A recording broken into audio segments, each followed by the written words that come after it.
The next one would be number 4, get a conveyancer. So obviously you need a conveyancer to settle your land.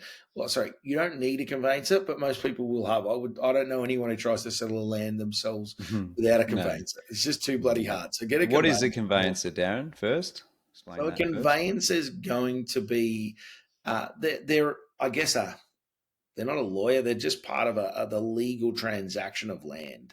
So they'll organise the transaction between the landowner existing, yourself, and the banks, and they'll organise that all those transferring documents, the title gets transferred over to your name. They'll provide all the documents required. I see a conveyancer actually during the real estate part of the process, which is the land settlement. I see them a bit like a coach, right? So when you've got a good coach, they tell everyone what to do, they point them in the right direction, they organize everything. That's exactly what your conveyancer should be doing. They should be chatting to the other Mm. side solicitors. They should be chatting to the bank. They should be chatting to you and telling you what to do. You need to organize this, this, and this. I'm going to organize that. They're going to organize this, and away we go.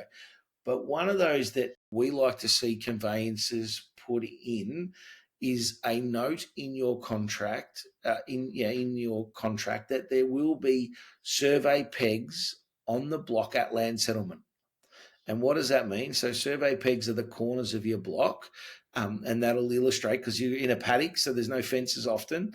That'll be the corners of the bit of land that you're buying. So what we want to do is make sure that they're there when the land settles, so that you don't have to get those installed afterwards, because that can be a costly exercise.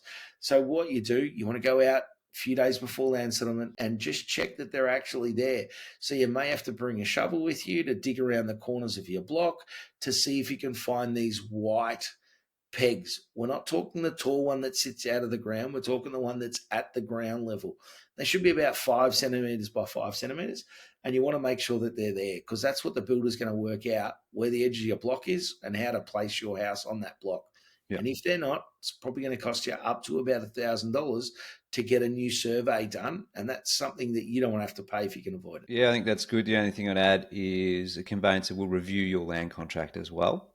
So essentially, they do represent you legally on that sense, and they say, "Look, this is a little heavy. This should come in. This should come in, and that should go out."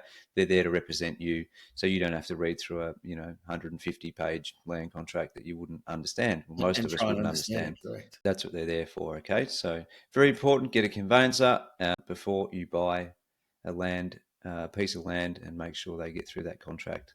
And I like your coaching analogy there, Daz. That makes a lot of sense.